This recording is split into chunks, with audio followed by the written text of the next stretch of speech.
This is Optimal Health Daily, episode 1766. Eat More Sammiches, the Muscle Building Guide for Skinny Guys, the second half of Part 1, by Deen of jcdfitness.com, and I'm Dr. Neil. Welcome back to Optimal Health Daily, or welcome for the first time if you're new here. This is the podcast where I act as your very own personal narrator and read to you from some of the most popular health and fitness blogs online. Today's post is part 2 of a longer post. If you missed part 1, then I'd recommend going back and listening to yesterday's episode first.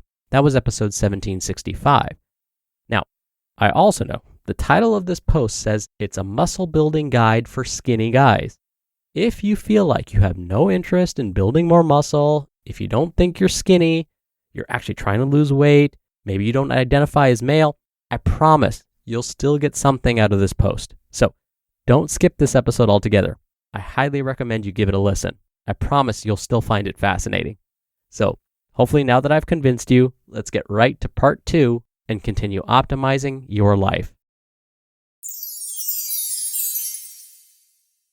Eat More Sammiches, the Muscle Building Guide for Skinny Guys, the second half of part 1, by Deen of jcdfitness.com. Eat more sammiches, the most important rule. The plain truth as to why you are skinny is because you don't eat enough. There is no other excuse.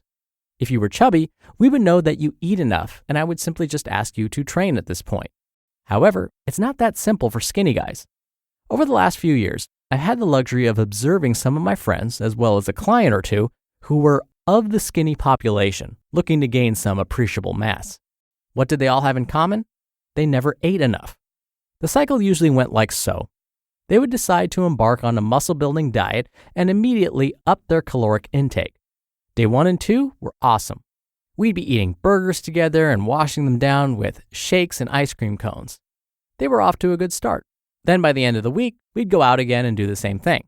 After about a month, I would ask them how much they weigh, and in a pissed-off response, they'd say, "I haven't gained a pound."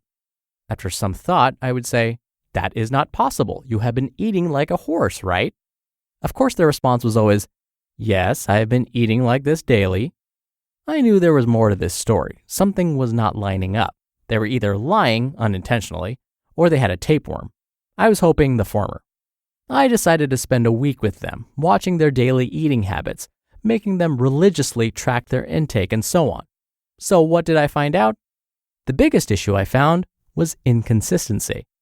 They would stuff themselves silly for a few days and then eat next to nothing for a couple of days afterward.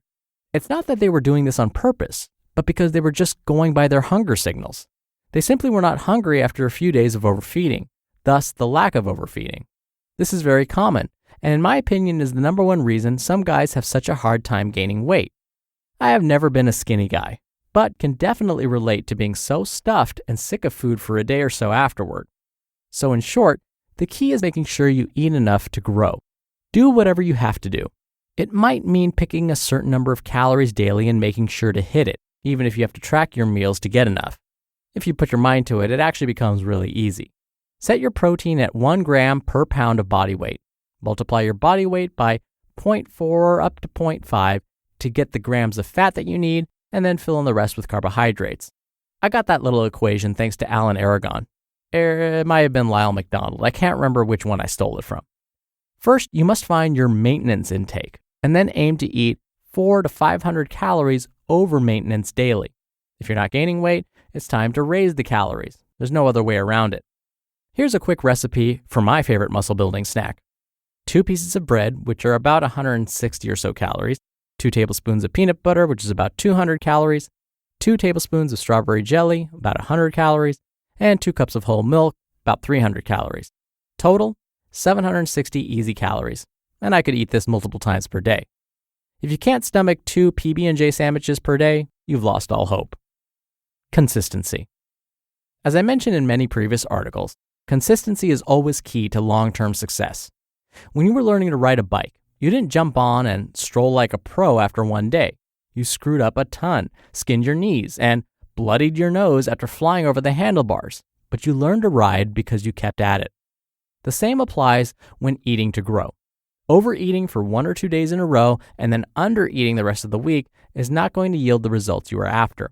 Focus on big eating, and the big body will follow.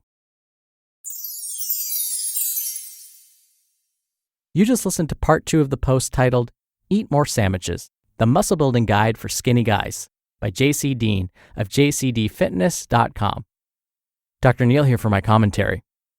So like I said yesterday, and I know JC would agree with me, in order to get muscles to grow, you have to create a demand for those muscles. Yes, fuel is absolutely important, which is what JC was focusing on. But if you want that fuel to end up in your muscles and not potentially stored as fat, you've got to create the demand so that the muscles are starving for that fuel. And in order to do that, you have to work out. You have to do resistance training. Resistance training is one of the best methods for growing those muscles, for making them bigger. And during resistance training, if you want the muscles to get bigger, one of the best ways to do that is to lift heavy. Lift heavy safely using proper form, of course. That will help create the demand for your muscles to grow. And then when you fuel properly, you will then send some of those nutrients to the muscles to support that growth. So the key is, if you're trying to put on some muscle, you're going to have to create a demand for that muscle and then fuel it appropriately. And so what JC is saying is, for some folks, they don't adequately fuel their bodies to support that growth. And this often happens to those folks who are underweight. But here's the trick. We don't want to overshoot our body weight either. We don't want to get too big. What ends up happening is, if we get too big, some of that bigness is fat. The amazing thing about fat is that fat cells, once you have them, you can never get rid of them. All they do is either grow or shrink in size. That's what we've learned.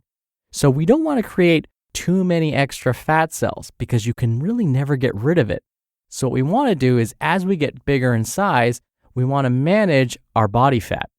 So if you're interested in putting on pounds, do it slowly, do it safely. I always recommend you do this with the help of a healthcare professional, because you don't want to overshoot your goal, especially when it comes to body weight. All right, that wraps up today's episode. Thank you for listening. Thank you for being a subscriber. I hope you have a wonderful rest of your day, and I'll be back in a moment with a bonus episode as usual.